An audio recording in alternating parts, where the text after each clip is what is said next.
The street was quiet when Adam Hale, a 34-year-old single dad with permanently rolled-up sleeves and worry tucked behind every smile, leaned against his kitchen counter and rubbed his temples. It had been another exhausting day juggling double shifts and making sure his 8-year-old daughter, Mira, never felt the heaviness he carried.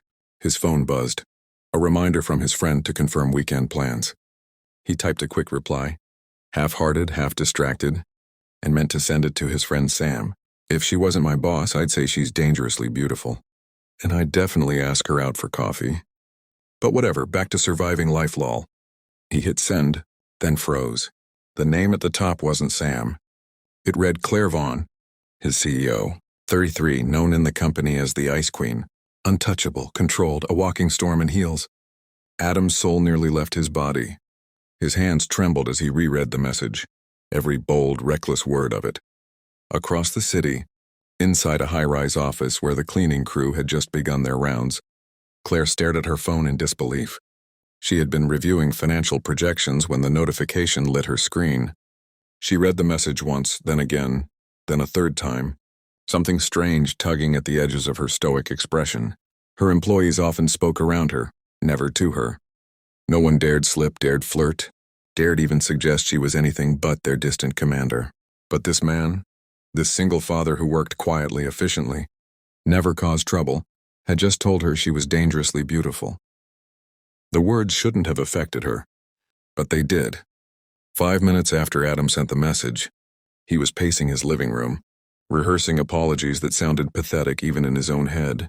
Mira peeked at him from behind the couch. "Daddy, why are you walking like a scared chicken?" "I'm not, okay, maybe I am," he whispered. "I made a mistake, sweetheart. A big one." Before she could ask more, headlights washed across the window. A sleek black car slowed to a stop right outside. Adam's heart plunged. "Mira, I love you. Remember me fondly." Then came a firm knock. He opened the door. There she was. Claire Vaughn, the CEO whose heels made the floor flinch. Midnight black coat, hair pinned in an elegant twist, eyes sharp as winter, lips pressed in a line that could melt or cut depending on her mood.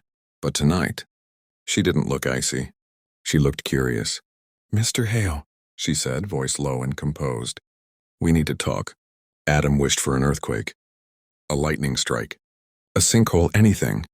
Ms. Vaughn, that message, I swear it was a mistake," he blurted, hands raised like he was facing police. "I meant to send it to my friend. I wasn't trying to flirt. I mean, I was, but not with you. I mean, I would. But not like, oh my God, please stop me." To his horror, a sound slipped from her. A soft, startled laugh. It was the kind of laugh no employee had ever heard from her. "Relax, Adam," she said, using his first name like she was trying it on her tongue. "If I were angry, I wouldn't be here in person." His brain stalled. She came here, not texted, not emailed. She came all the way to his tiny, worn-down house, where the mailbox leaned and the porch light flickered. "May I come in?" she asked. He stepped aside instantly, nearly tripping over his own feet. Mira sat on the couch with a bowl of cereal, at night, which Claire noticed but didn't comment on. Claire's gaze drifted around the small living room. The mismatched furniture, the crayon drawings taped to the wall, the blanket fort half-built in the corner. Then her eyes returned to Adam. "That message," she said softly, was unexpectedly sincere. Adam swallowed hard. "I'm really sorry. I'm not here for an apology." He blinked. "What?" Claire exhaled slowly, as if steadying herself. "People don't speak to me like that. Not honestly. Not warmly. Everyone at the company treats me like I'm carved from marble." Adam frowned. "You're not," he said before thinking. "You're human." Her eyes flicked to his, surprised by the simple truth in his tone. There was a long moment of quiet, the kind that stretches, thickens, fills the air with something unnamed. Then she asked the last thing he expected. "Do you actually think I'm dangerously beautiful?" He wished the floor would swallow him whole, but he answered truthfully, voice low and earnest. "Yes, I do." Her breath caught, just barely, but enough for him to see he had cracked something in her carefully built armor. She stepped closer.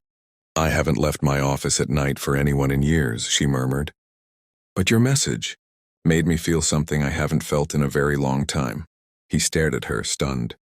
Claire gently brushed a loose strand of hair behind her ear, a nervous gesture he'd never imagined she possessed.